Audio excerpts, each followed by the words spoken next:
안녕하세요. 오늘도 사연살롱을 찾아주셔서 감사합니다. 방송가에서 흔히 하는 말 중에 얼굴에 분칠한 것들은 믿으면 안 된다는 말이 있어요. 이 말이 특정 직종을 폄하하는 것 같아서 좀 그렇긴 하지만 솔직히 저는 이 말에 100배 공감해요. 저를 비롯해 저희 친정 식구들이 그 분칠한 인간의 연기에 8년이나 속고 살았거든요. 믿었던 사람한테 받는 배신은 정말 뼈 아팠어요. 살이 찢긴 것보다 아픔이 더 깊고 오래 가거든요. 다시 곱씹어 봐야 좋을 게 없는 관계지만 그럼에도 이렇게 사연까지 보내는 건 받은 상처가 크기 때문인지도 모르겠네요. 남편과 제가 처음 만난 건 대학로 어느 소극장에서였어요. 그날은 사회초년생이었던 제가 생애 첫 연극을 보러 간 날이었어요. 직장 동기의 사촌 언니가 해화동에서 연극 배우 생활을 하고 있었는데 그분한테 얻은 초대권으로 연극을 보러 간 거였어요. 작품 제목은 익히 들어 아는 거였지만 출연 배우들은 모두 생소한 사람들 뿐이었어요. 동기 말로는 출연 배우 중에 팬클럽까지 있는 인기 배우가 있다고 했는데 딱히 관심이 없던 저는 한 귀로 듣고 한 귀로 흘려서 그게 누구인지 몰랐어요. 연극이 끝나고 극장 근처 냉삼겹살 집에서 배우들과 스태프들 그리고 지인들이 모여 뒤풀이를 했어요. 저는 동기의 사촌 언니 초대로 그 자리에 참석할 수 있었어요. 저는 평소 연극을 좋아하는 사람도 아니고 배우들한테 관심이 있는 편도 아니라서 그저 맥주에 냉삼겹이나 먹고 와야겠다고 생각했어요. 그런데 하필 제 옆에 앉은 남자 배우가 워낙 말을 재미있게 하는 사람이라고 사람들 시선이 저희 자리로 쏠리게 된 거예요. 그런 분위기에 고기 한 접 집어먹는 것도 눈치가 보이더라고요. 재미있는 얘기는 안 듣고 먹는 데만 집중하는 사람처럼 보일까봐 말이죠. 결국 맥주만 홀짝거리며 마시다가 어느 순간 훅 가고 말았어요. 술을 마셔본 경험이라고는 대학에 들어가서 처음 가졌던 OT 때랑 학교 축제 때 친구네 과 주점에서 마셔본 게 전부였어요. 이후엔 취업 준비다 뭐다 하느라 사실상 술을 마실 일이 없었기 때문에 제 주량이 어느 정도인지도 몰랐어요. 그런 상대에서 분위기에 취해 술을 마셨던 게 화근이었어요. 정신을 차려보니 테이블을 가득 채우고 있던 사람들은 다 가고 저랑 제 옆에서 말발을 세우던 남자 배우만 남아있더라고요. 이제 정신이 들어요. 데려다주고 싶어도 집을 몰라서 깰 때까지 기다렸어요. 남자는 술자리에서 보여주었던 화려한 언변은 어디 가고 무척이나 수줍은 표정으로 말했어요. 저는 이 남자가 제가 잠드는 바람에 집에도 못 가고 깰 때까지 기다렸다는 사실에 미안해서 어쩔 줄 모르겠더라고요. 그러면서도 한편으로는 저를 그 자리에 혼자 두고 간 동기가 야속했어요. 어떻게 모르는 남자 옆에 저만 두고 갈 수 있는지 이해가 안 갔거든요. 물론 술에 취해버린 제 잘못이 가장 크지만요. 나중에 동기한테 따져 물었더니 자기도 먼저 취하는 바람에 자리에서 일어났다고 그러더라고요. 아무튼 그날 남자는 저를 집까지 데려다 주었어요. 그리고 그게 인연이 돼서 이후에도 연락을 주고받게 되었어요. 본인이나 지인들이 새로운 작품을 올리거나 쫑파티가 있을 때면 빠지지 않고 연락을 해왔어요. 당시 저는 직장에서 신입이라서 선배들 잔심 부리며 사무실 내 허드렛 일이나 하던 때라서 스트레스가 많이 쌓이던 때였어요. 퇴근 후 동기들이랑 만나 스트레스를 풀고 싶어도 다들 바쁘고 힘든 때라서 따로 약속을 잡는 것도 일이더라고요. 그러다 보니 먼저 제게 연락을 해주고 제 일정에 맞춰주는 남자랑 상대적으로 자주 만나게 되었어요. 그렇게 만나서 같이 연극 관람도 하고 배우들과 안면도 트게 되었어요. 그러다 보니 사실 저는 연극에 그리 관심이 많은 사람은 아니었는데 그 남자와 친해지면서 취미가 연극 관람이 되었어요. 눈앞에서 무대 위 배우의 연기를 호흡까지 느낄 수 있다는 게 얼마나 가슴 벅찬 일인지 그때 처음 알게 되었죠. 그렇게 연극의 매력에 빠지게 되면서 자연스레 나를 연극으로 끌어들인 그 남자한테도 빠지게 되었어요. 남자는 무대 위에서는 왕도 되고 멋진 사업가도 되고 사랑의 목숨까지 던진 청년의 모습으로 분했지만 현실에선 편의점 아르바이트나 택배 일을 경하며 가까스로 연기자 생활을 이어가는 무명 배우에 불과했어요. 딸이 이런 남자랑 사귄다고 하니 저희 부모님이 반가워하실 리가 없었어요. 제가 대학생 때 받던 용돈보다 월급이 적은 남자랑 만난다는데 왜 걱정이 안 됐겠어요? 그래서 잠깐 사귀는 건 몰라도 깊은 사이로 발전하지 말라는 경고를 들어야 했어요. 그런데 부모님께 인사를 시켜드리고 얼마 지나지 않아서 가족들의 반응이 완전 180도 바뀌었지 뭐예요. 제 남자친구가 외향적인 성격은 아닌데 의외로 사교적이거든요. 말이 좀 이상하긴 한데 실제로 그래요. 아무튼 그런 성격 덕에 평소 사람을 금방 사귀는 건 알았는데 그게 우리 부모님한테까지 통할 줄은 몰랐어요. 불과 일주일 사이에 어떻게 사람을 그대로 수어 삶았는지. 아빠는 제 남자친구를 아들처럼 대하셨고 엄마는 아예 호칭을 아들이라고 부르셨어요. 딸만 둘인 집에 아들이 하나 생긴 것처럼 남자친구는 저희 부모님한테 사랑받는 존재가 되었어요. 그런데 가만 보니까 남자친구가 아주 영악하게 저희 부모님을 꼬셨더라고요. 이를테면 이런 식으로요. 제가 사생아라서 아버지 얼굴도 모르고 자랐어요. 어릴 때 친구들이 아빠랑 목욕탕 가는 걸 볼 때마다 그렇게 부럽더라고요. 엄마가 부족함 없이 다 해주려고 노력하셨지만 할 수 없는 게 있으니까요. 그래서 말인데요, 아버님. 저랑 목욕탕 가지 않으실래요? 제가 등 밀어드릴게요. 이렇게 말하는데 어떤 아빠가 매몰차게 거절을 하겠어요. 안 그래도 아들이 없어서 목욕탕에 아들과 함께 가는 게 소원이었던 아빠인데 말이죠. 결국 남자친구의 그 말로 인해 아빠와 남자친구는 짧은 시간 동안 무척 가까워졌어요. 엄마는 엄마대로 제 남자친구를 아들이라고 부를 정도로 사이가 돈독했는데 그 이유 또한 아빠와 가까워진 것과 비슷했어요. 엄마 역시 제 남자친구의 가슴 아픈 가정사 때문에 마음이 약해지셨거든요. 당시 남자친구는 연영과를 휴학하고 작은 극단에 들어가 연극 배우 생활을 하고 있었어요. 고향이 포천이라서 출퇴근이 불가능해 혼자 서울살이를 하는 줄 알았는데 저희 엄마한테 하는 얘기를 들어보니 그 외에 다른 이유가 있더라고요. 제가 중학교 2학년 때 엄마가 재혼을 하셨는데 새아버지가 저랑 살기 싫어하셨어요. 그래서 서울 외갓집에서 외할머니랑 둘이 살게 됐어요. 하지만 안타깝게도 남자친구의 외할머니께서는 이듬해 교통사고로 갑자기 세상을 떠나시고 말았어요. 하루아침에 남자친구는 지낼 곳이 없어져 버린 거예요. 그런데 저랑 부모님이 가슴 아프게 생각했던 건 바로 그 다음이었어요. 외할머니 장례식이 끝나고 엄마가 그러더라고요. 제 동생을 임신하셨다고요. 기분이 묘하긴 했지만 그래도 동생이 생긴다고 생각하니까 기대도 되고 좋더라고요. 그런데 엄마 표정이 조금 이상한 거예요. 자꾸 미안하다는 말만 하고. 그러더니 고시원 얻어줄 테니까 서울에서 혼자 살면 안 되겠냐고 하더라고요. 새아빠가 걱정을 하신다는 거예요. 제가 동생한테 해코지하지 않을까 해서요. 그런 소리까지 듣고 어떻게 같이 살겠다고 하겠어요. 그래서 그때부터 고시원에서 혼자 살았어요. 명절에도 좁은 고시원 방 안에서 외롭게 혼자 지내서 그런가? 사람들로 북적이는 극단 생활이 너무 좋더라고요.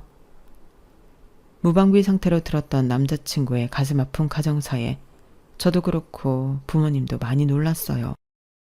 자식을 키우는 부모 입장에 감정이입이 되셨는지 제 남자친구를 바라보는 눈빛 자체가 달라지셨거든요. 엄마는 집에서 밑반찬을 만들 때마다 혜성이 가져다 주려며 반찬을 따로 담아주셨고 아빠는 가족끼리 외식을 하러 갈 때면 제 남자친구도 부르라고 하셨어요. 맛있는 걸 먹을 때마다 마치 친자식을 생각하듯 제 남자친구도 생각해 주셨던 거예요.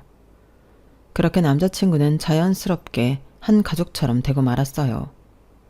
제 여동생과도 처음 본 날부터 오빠 동생으로 지냈을 정도로 사이가 좋아서 남자친구가 우리 가족으로 스며드는데 아무런 문제가 되지 않았어요.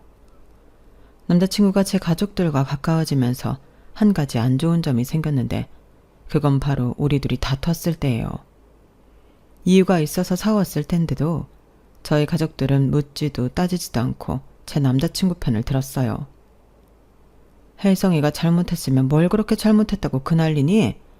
혜성이 성격이나 되니까 너랑 사귀는 거야. 넌 누구 닮아서 성질이 그렇게 드센지 모르겠다. 다른 사람도 아니고 저를 낳아준 엄마가 이런 말을 한다니 믿어지세요? 아무튼 남자친구와 다투면 손해를 보는 건 매번 저였어요. 그러다 보니 싸워도 가족들한테 말을 안 하게 되었어요. 한 사람과 오래 연애를 하다 보니 어느 순간부터 이성이 아니라 가족으로 받아들여지게 됐던 것 같아요. 한 번은 남자친구를 포함해 온 가족이 속초로 놀러 간 적이 있었는데 그곳 식당에서 서빙하던 분이 저를 가리키며 그러시는 거예요. 며느리냐고요. 그러면서 제 남자친구 보고는 아들이 아버님을 많이 닮았다고 그러지 뭐예요. 처음 그 말을 들었을 땐 가족들이 그저 피식 웃고 지났는데 그분만 그런 반응을 보인 게 아니라는 게 문제였어요. 이후로 어디를 가든 사람들이 저를 며느리라고 생각하고 제 남자친구가 이 집 아들이라고 생각하곤 했거든요. 돌려 말하면 그만큼 저희 부모님과 남자친구 사이에 거리감이 없었다는 얘기일 거예요. 제 나이 24세 만나 30살이 될 때까지 6년이나 연애를 했지만 그러는 사이에도 남자친구의 벌이는 좀처럼 나아지지 않았어요. 무대에 서는 달도 조금씩 줄어갔고요. 이제는 슬슬 결단을 내려야 할 때가 된 것 같았어요. 그리고 그 무렵 지금까지 남자친구가 하는 일에 대해 아무런 터치가 없던 아빠가 남자친구를 집으로 부르셨어요. 그리고는 평소와 달리 무거운 표정으로 그러셨어요. 혜성아, 이제 할 만큼 해보지 않았니? 너도 이제 30도 훌쩍 넘겼는데 언제까지 돈도 안 되는 일에 매달릴 거니? 꿈도 좋지만 이제는 가정도 이루고 현실을 살아야 할 때가 아닌가 생각한다. 우리 지민이도 이제 30이야. 이제는 너도 한 가정을 책임지고 살아야 하지 않겠니? 아빠는 제가 기약 없이 나이를 먹어가는 게 걱정되셨는지 그동안 참았던 말을 어렵게 꺼내셨어요. 그러시면서 남자친구의 일자리까지 마련해 주시겠다고 했어요. 아빠 말씀이 틀린 것도 없고 거기다 일자리까지 주신다니 이보다 좋을 수는 없는 조건이지만 그렇다고 하루아침에 하던 일을 포기하고 아빠 뜻에 따를 수도 없는 일이었어요. 사실 남자친구도 더는 버텨봤자 가망이 없다는 걸 알고 있었던 것 같아요. 나이는 들어가고 극단 내에서는 입지가 좁아져서 후배들한테까지 밀리기 시작했으니까요. 거기다 일찌감치 연극을 그만두고 취직을 했던 친구들이 가정도 집도 사고 차도 사고 자식 낳고 이러고 사는 걸 보면서 갈등했던 것도 사실이에요. 하지만 막상 저희 아빠한테 연기를 그만두라는 말을 듣고 나니 마음이 착잡한 건 어쩔 수 없었죠. 그래도 조건이 좋은 건 사실이잖아. 자기처럼 경력이 없는 사람한테 그런 자리를 준다는 건 쉽지 않은 결정이라고. 아빠가 신경 많이 쓰신 것 같으니까 한번 해보는 게 어떨까? 이제 우리도 30대야. 언제까지나 꿈을 쫓아 살 수는 없다고. 남자친구가 결정을 내리지 못하고 지지부진하게 시간만 끄는 것 같아서 보다 못한 제가 끼어들었어요. 그런데 제 말이 기분이 나빴던가 봐요. 야, 너 내가 우습냐? 니네 아빠가 날 한심하게 보니까 네 눈에도 내가 병신 같아 보여? 그래, 나도 내가 배우로서 가망 없는 거 알아. 그래도 지금까지 해온 게 있는데 어떻게 한순간에 끊고 사냐고. 한 달만 시간을 줘. 남자친구는 그렇게 말을 하고는 한 달 동안 가까운 동남아로 배낭여행을 다녀오겠다고 했어요. 생각을 정리하고 싶다고요. 하지만 그마저도 본인이 감당할 능력이 안 돼서 결국엔 제가 왕복 비행기표와 현지에서 쓸 비용을 지원해 주었어요. 그렇게 한 달 동안 태국과 인근 국가를 여행하고 돌아온 남자친구는 결심이 섰는지 극단에서 나와 저희 아빠가 주선해준 직장에 취직을 했어요. 남자친구 최종 학벌이 대학 중퇴였기 때문에 봉급은 고졸 사원에 맞춰졌어요. 원래는 한 달간의 인턴 기간 이후 고용할지 말지를 결정하는 거였지만 저희 아빠 덕분에 제 남자친구는 미리 고용 승인을 받을 수 있었어요. 인턴 기간 동안 큰 사고만 치지 않는다는 조건 하에 말이죠. 그렇게 30대 중반 나이에 중소기업에 입사한 남자친구는 생각보다 빨리 회사 생활에 적응해 나갔어요. 타고난 성격이 빛을 발한 셈이었죠. 입사하고 이듬해 우리는 드디어 결혼식을 올리게 되었는데 남편 쪽 가정사를 다 아는 저희로서는 결혼식을 어떻게 진행해야 할지 난감했어요. 솔직히 자식을 버리다시피 하고 재혼을 하신 시어머니인데 저라고 만나서 좋은 얼굴을 할 수 있겠어요? 차라리 안 보고 사는 게 속 편하죠. 하지만 남편 입장에서 생각하면 인생에 한 번뿐인 결혼식에 부모님을 모시지 않는다는 건 서글픈 일이잖아요. 그래서 어렵게 물었더니 의외로 쉽게 대답하더라고요. 뭐하러 불러? 어차피 날 아들로 생각도 않는 사람인데. 아마 불러도 안 온다고 할걸? 그냥 너희 쪽 식구들만 모시고 조촐하게 하자. 그래 뭐 자기가 그러자면 할 수 없지. 그럼 극단 사람들이랑 회사 사람들만 부르는 걸로 할까? 그랬더니 남편이 정색을 하며 극단 사람들을 뭐하러 부르냐고 하지 않겠어요? 나 이제 영국 쪽은 싹 잊고 사는 사람인데 왜 다시 들쑤시려고 그래? 극단 사람들 보면 내 기분이 어떨지 생각은 안 해? 그냥 다 잊고 새 출발하고 싶으니까 현재 다니는 회사 사람들만 부르는 걸로 해. 여전히 연기에 미련을 못 버리고 있는지 몰랐기 때문에 남편의 말에 살짝 충격받은 것도 사실이에요. 하지만 아무리 그래도 그렇지 10년 넘게 한 식구처럼 어울려 지내며 작업을 해온 사람들인데 결혼식에는 불러야 하는 게 맞지 않나 싶더라고요. 당사자인 남편이 싫다고 하니 어쩔 수 없는 노릇이었지만 솔직히 찜찜한 기분이 드는 건 어쩔 수 없었어요. 결국 결혼식은 저희 쪽 집안분들과 부모님, 지인, 제 친구들과 남편 직장 동료들만으로 조촐하게 진행했어요. 돌이켜 생각해보면 남편과 알고 지낸 건 꽤 되지만 정작 남편의 가족이나 가까운 사람들을 만나본 적이 없었어요. 처음 연애를 시작할 때만 해도 극단 사람들과 자주 보긴 했지만 연애 기간이 길어지면서 점점 뜸해지게 됐거든요. 저도 회사에서 연차가 늘어나고 업무량이 늘어나면서 전처럼 개인적인 시간을 내기 힘들어졌거든요. 그러다가 남편이 극단을 나오기 2, 3년 전부터는 아예 극단 사람들과 연락이 끊어진 상태였어요. 그래서 청첩장을 보내기도 좀 그래서 남편이 원하는 대로 따로 연락을 하지 않았어요. 만약 그때 극단 사람 중 누구한테라도 저희 부부의 결혼 소식을 알렸더라면 지금과 같은 비극적인 결말은 없었을 텐데 말이에요. 연기를 그만두고 직장 생활을 시작한 남편은 어느새 완벽하게 직장인의 삶에 녹아들게 되었어요. 자신이 언제 연기를 했나 싶을 정도로 생활 패턴이며 사고방식까지 완벽하게 변해버렸거든요. 그래서 저도 부모님도 그 부분에 있어서는 걱정을 하지 않았던 것 같아요. 저희가 결혼을 한 이후에야 아빠한테 들은 얘긴데 그동안 아빠가 하시던 사업이 많이 힘들었던가 봐요. 하루라도 빨리 회사를 접고 손을 터는 게 이득인 상황이었지만 저랑 여동생 걱정에 그러지 못하셨던 거죠. 그러던 차에 여동생이 먼저 결혼을 하게 됐고 이제 저 하나 남은 상황이었어요. 그런데 맞사위감이 결혼에는 관심도 없고 사귄 지 5년이 넘도록 돈도 안 되는 연극만 하고 있으니 얼마나 속에서 천불이 나셨겠어요. 그렇다고 내 자식도 아닌데 함부로 연기를 해라 말아라 할 수도 없는 노릇이라서 소가리만 하시다가 더는 회사를 지탱할 수 없는 상황이 돼서야 맞사위감한테 현실적인 얘기를 꺼내셨던 거예요. 결혼식을 앞두고 저희 부모님은 사시던 집도 팔고 경기도 신도시로 이사를 하셨어요. 공기 좋은 곳에서 텃밭도 가꾸시고 소일거리를 하시며 노년을 보내시겠다면서요. 하지만 천성이 부지런한 아빠는 그곳에 가셔서도 쉬지를 못하셨어요. 일주일도 안 돼서 일을 찾아 나서셨거든요. 집에 가만히 앉아있자니 좀이 쑤셔서 도저히 안 되겠다며 근처 식당에 취직해 수프를 피우는 아르바이트도 하시고 이후에는 부모님이 사시는 아파트 상가에 있는 편의점에서도 일을 하셨어요. 환갑을 바라보는 연세임에도 일의 귀천을 가리지 않은 진짜 말이죠. 그런 아빠가 대단하다고 생각하면서도 한편으로는 그래도 이제 그만 쉬시는 게 낫지 않을까 생각했어요.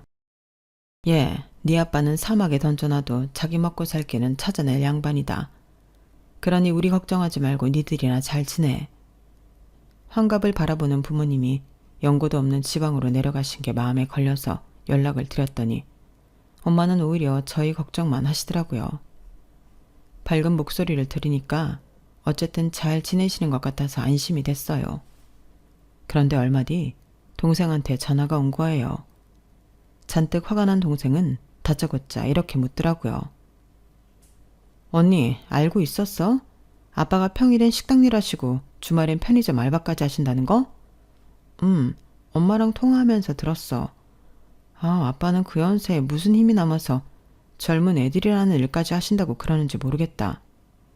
그러자 동생은 수화기 너머로 한숨을 푹 쉬더니 그러는 거예요. 그게 누구 때문인데 아빠가 왜 그렇게까지 해서 돈을 벌어야 하는지 몰라서 그래? 언니랑 형부 때문이잖아. 언니 결혼할 때 아빠가 전세 보증금 해줬지. 게다가 그 집 채우는 혼수도 아빠가 다 해줬잖아. 안 그래? 그 돈이 어디서 났겠어. 엄마 아빠 노후 자금으로 남겨뒀던 집 팔아서 언니 결혼하는데 다 쓰신 거라고. 지금 엄마랑 아빠가 사는 집 그거 임대 분양 받은 집이야. 서울에서는 보증금이 감당이 안 돼서 지방까지 내려가신 거라고. 말이 좋아 분양이지. 10년 뒤 분양받기 전까지 매달 월세 내며 살아야 하는 집이란 말이야. 있는 돈 보증금으로 다 넣고 생활비에 관리비에 임대료까지 부담해야 하는데 어떻게 엄마 아빠가 집에서 놀 수 있겠어. 한 달에 고정적으로 나가는 돈만 해도 300은 되는데 놀면서 어떻게 그 돈을 감당하겠냐고. 언니랑 형부 정말 그러는 거 아니야. 양심이 있으면 당장 전세금 빼서 아빠 드리란 말이야. 동생의 전화를 받기 전까지 저는 아무것도 모르고 있었어요. 그저 집 한 돈으로 공기 좋은 곳에 집을 얻어가신 줄로만 알았거든요. 그런데 그게 다 제 결혼 자금 만들어주시느라 할 수 없이 그런 결정을 내리신 거라니 억장이 무너지는 것 같았어요. 솔직히 제가 맏딸이기는 해도 그동안 부모님께 해드린 게 하나도 없었어요. 해드린 건 고사하고 늘 도움만 받아왔거든요. 결혼만 해도 그래요. 동생 내외는 결혼 자금도 둘이 알아서 마련한 덕에 저희 부모님은 축의금 받은 거 신혼여행비로 쓰라고 주신 것밖에 없거든요. 그런데 저희 부부는 내 부모 노후 자금까지 빼먹었으니 무슨 말을 할 수 있겠어요. 모르면 모를까 알고는 그냥 있을 수가 없어서 그날 밤 남편한테 낮에 있었던 얘기를 했어요. 그리고는 전세금을 빼서 부모님께 돌려드리고 우리는 우리 힘으로 구할 수 있는 수준의 월세 원룸을 구해서 이사를 하자고요. 저는 당연히 남편도 흔쾌히 그러자고 할 줄 알았는데 뜨뜨미지근한 반응을 보이지 뭐해요. 에이, 기왕 해주신 건데 그냥 살지 그래. 괜히 보증금 뺏어 드리면 장인어른이랑 장모님이 좋아하시겠냐고. 우리 마음 편하자고 보증금 뺏어 드리면 장인 장모님 마음은 반대로 무거워질 거 아냐. 내가 나 편하자고 그러는 게 아니라 이치적으로 그렇잖아. 그리고 이미 경기도로 이사까지 하셨는데 이제 와서 그 돈 드린다고 뭐가 달라져? 괜히 부모님 마음만 상하게 하는 거지. 아니, 난 돌려드리기 싫다는 게 아니라 부모님 입장에서 생각을 해봐야 한다 이거지.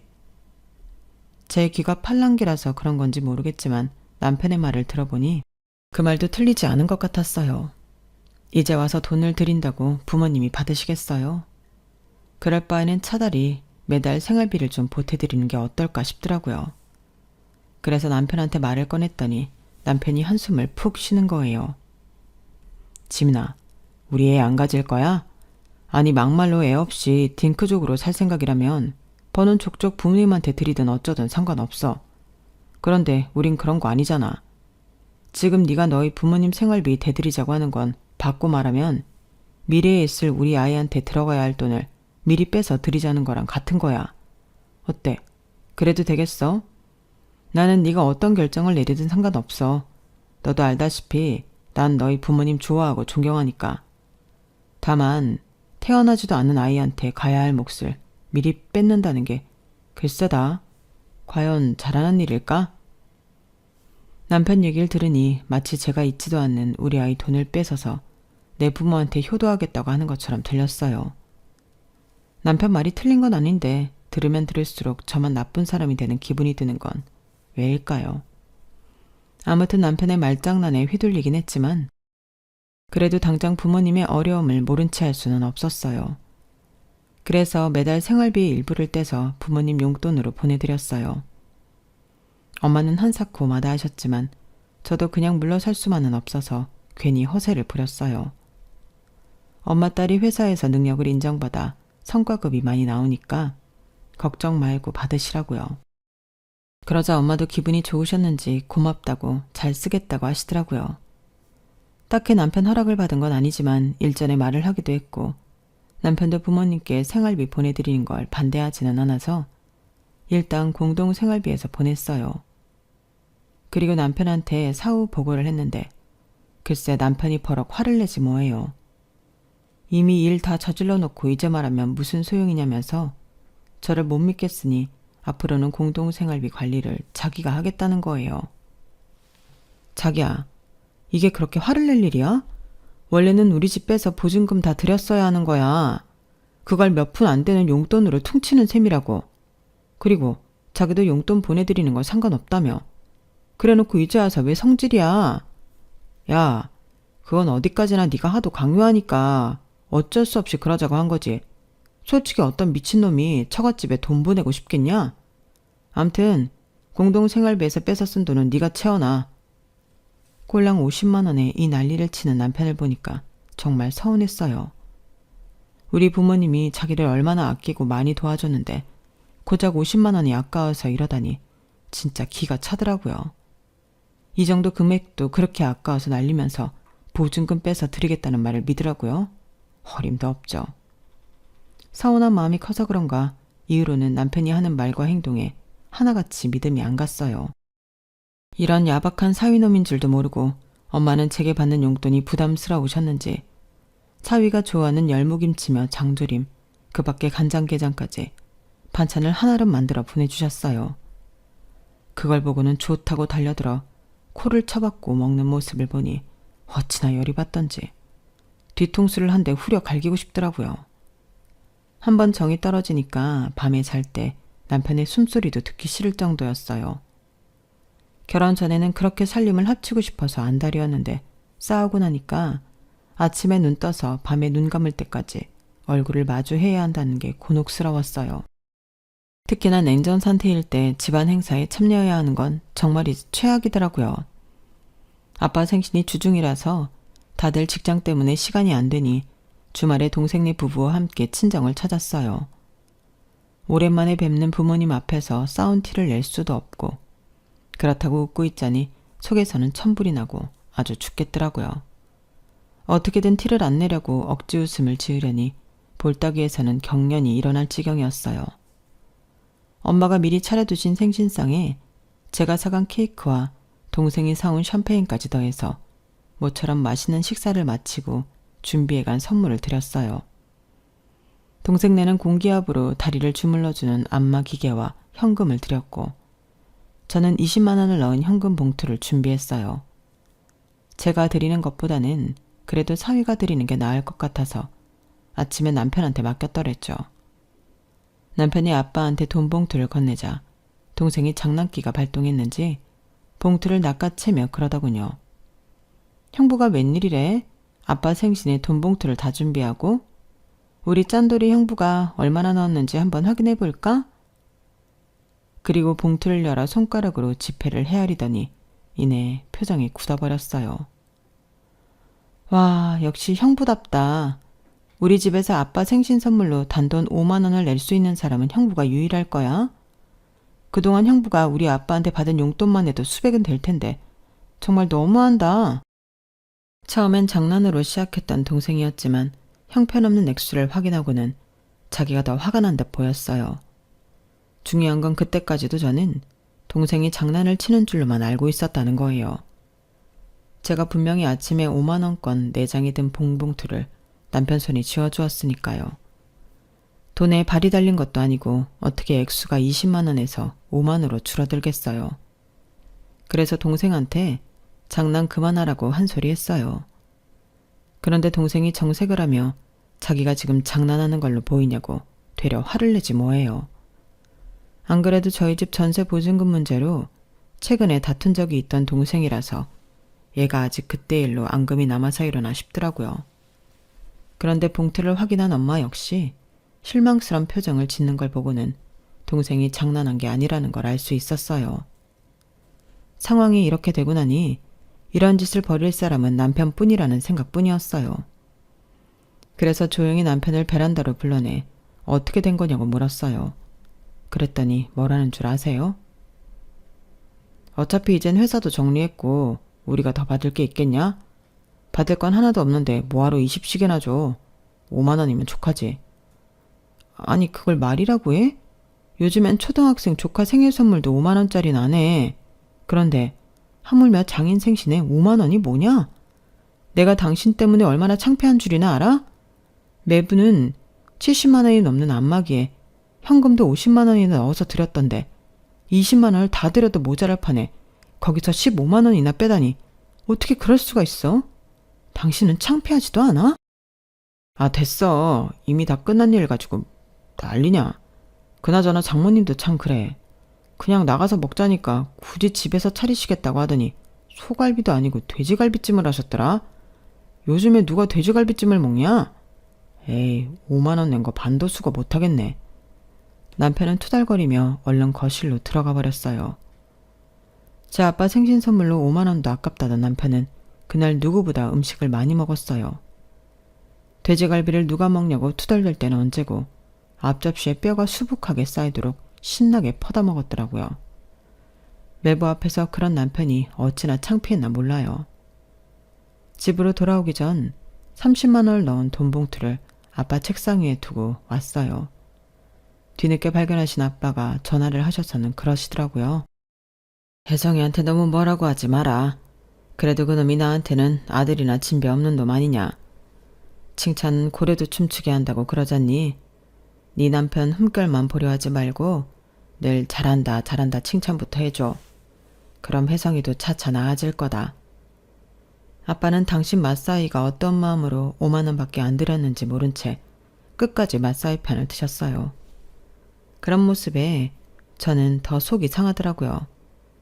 그래서 다음날 친구와 회화동에서 만나 술잔을 기울이며 신세한탄을 했어요. 그런데 그 주점에서 반가운 얼굴을 만나게 된 거예요. 저 아는 입사 동기로 남편과 만났던 그 연극 뒤풀이에 저를 데려가 주었던 그 친구였죠. 입사 2년 만에 결혼을 하고는 바로 회사를 그만뒀었는데 최근에 다시 재취업에 성공했다고 하더라고요. 정직원은 아니고 계약직, 애 딸린 유부녀의 경단녀를 정직원으로 받아줄 회사가 어딨겠어. 그런데 지민 씨는 아직 회사에 다니는 걸 보면 미혼이야? 아니 작년에 결혼했어. 자기도 알 거야. 자기 사촌 언니네 극단에서 같이 있었던 이혜성 씨. 제가 남편 이름을 말하자 동기는 얼굴이 창백하게 변해버렸어요. 그리고는 믿을 수 없다는 듯 확인을 하더라고요. 자기가 혜성이 오빠랑 결혼을 했다고? 이거 완전 개쓰레기네. 지네 엄마는 우리 언니한테 맡겨놓고 지는 세장가를 가? 얼굴이 벌겋게 변해서는 제 앞에 있던 술을 벌컥벌컥 마셔댔어요. 그리고는 충격적인 얘기를 시작했어요. 그동안 남편이 숨겨왔던 진짜 남편에 대해서요. 남편은 애초에 대학에 들어간 적도 없었고 지방에 있는 작은 극단에서 활동을 하던 배우였다더군요. 그러다 농화로운 연영과 학생들을 만나서 함께 어울리다가 그중 한 여학생의 도움으로 서울에 있는 극단에 들어가게 된 거예요. 도움을 준 여학생이 바로 동기의 사촌 언니였죠.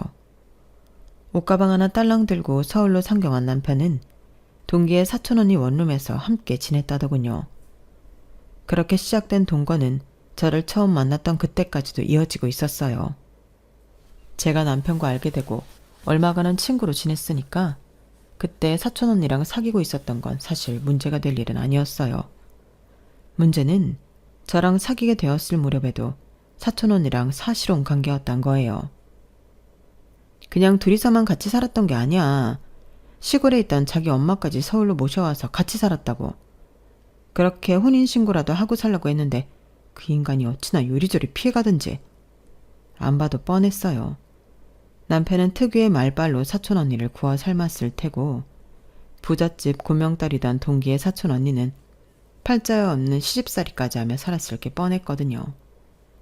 서류상으로는 아무 관계도 아닌 남자와 그의 엄마까지 먹여 살리면서 말이죠. 제 남편이 얼마나 쓰레기냐면 이 시기가 저랑 사귀던 때랑 겹친다는 거예요. 저희 집에서 결혼 얘기가 나왔을 때 한 달만 시간을 달라며 동남아 여행을 갔었다고 했잖아요. 동기한테 들어보니 그때 남편은 사촌 언니랑 이별 여행을 떠났었다고 하더라고요. 제가 사준 항공권에 제가 준 달러와 제 카드까지 쓰면서 말이죠. 이 인간이 저랑 결혼할 때 자기 엄마를 끝까지 감췄던 건 그동안의 거짓말이 들통날까봐 그랬던 거였어요. 애초에 사생아도 아니고 모친이 재혼을 한 것도 아닌데다 사실혼 관계인 여자한테 자기 엄마는 맡겨놓고 있다는 걸 자기 입으로 말할 수 없었던 거죠. 지민 씨, 솔직히 난 지민 씨도 피해자라고 생각해. 하지만 우리 사촌 언니가 그 인간한테 당한 건 도저히 참고 넘길 수가 없어. 그러니까 자기가 결심이 서면 알려줘. 그날 동기랑 헤어진 뒤 집으로 돌아오는데 격해진 감정을 도저히 수습할 수가 없어서 집까지 오는 몇 번이나 길에 주저앉아 오열을 했어요. 처음엔 이 인간한테 속았다는 것 때문에 분노에 휩싸여서 울었고 그게 어느 정도 진정되자 천하의 개쓰레기 같은 놈한테 속아 마음을 내주신 우리 부모님이 안타까워서 눈물이 났어요. 저도 이렇게 힘든데 그동안 자식처럼 믿고 아끼셨던 부모님은 오죽하랴 싶었거든요. 그래서 더 용서할 수 없었어요. 하지만 복수를 할 때 하더라도 일단 부모님께 사실을 알리는 게 먼저일 것 같았어요. 그래서 다음날 월차를 내고 친정으로 향했어요. 그리고 회사 동기한테 들은 얘기를 전했죠. 솔직히 그 말을 하기 전까지도 혹여 부모님이 충격을 받아 쓰러지시면 어쩌나 걱정을 했는데 이게 웬걸. 저보다 더 담담하시지 뭐예요. 물론 화를 내시긴 했지만 여러 가지 복합적인 감정으로 화를 내시는 게 아니라 정말 딱 한 가지 감정으로 화를 내셨어요. 그 감정은 바로 분노였어요. 이런 쓰레기 같은 자식이 감히 내 딸을 가지고 놀아? 얼굴에 분칠한 놈들을 믿지 말라고 하더니 그 말이 찰떡이었네 그래. 넌 어쩔 셈이냐? 그놈을 용서해줄 생각은 아니겠지? 그러자 엄마는 손사래를 치며 말씀하셨어요. 아우 됐어. 사람은 고쳐 쓰는 거 아니라고 했다. 지 부모까지 팔아가며 남의 등쳐먹고 사는 놈들은 절대 못 고쳐. 걸레는 빨아도 걸레야. 그 악취가 어디 가냐고. 그러니 차라리 잘 됐어. 이참에 갈라서. 그놈한테 쏟아부은 시간이 아까워 머뭇거려진다면 절대 그러지 마라. 시간 끌어봤자 그놈만 좋은 일 시키는 거니까. 저보다 더 적극적으로 이혼을 권유해 주신 부모님 덕분에 용기를 낼 수 있었어요.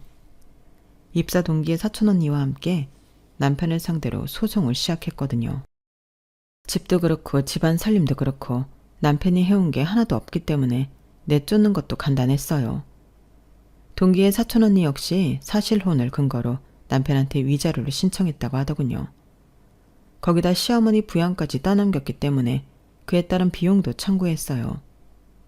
저 역시 그동안 남편이 저희 부모님한테 빌려갔던 돈과 결혼을 파탄으로 몰고 간 죄를 물어 위자료를 청구했어요.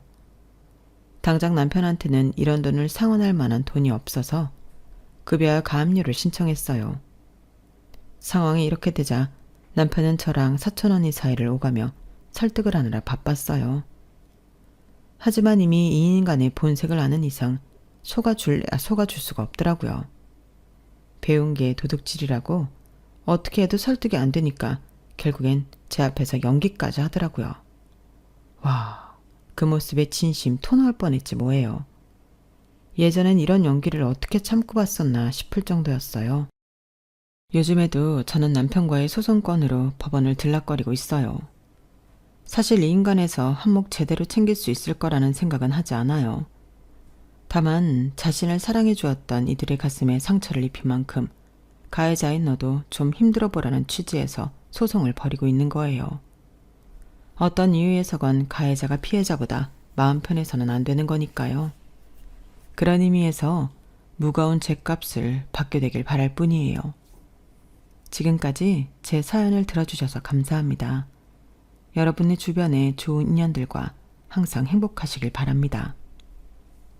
여러분, 사연 댓글에 응원과 현명한 조언 부탁드려요. 좋아요와 구독은 저에게 큰 힘이 됩니다. 오늘도 좋은 일 가득하세요.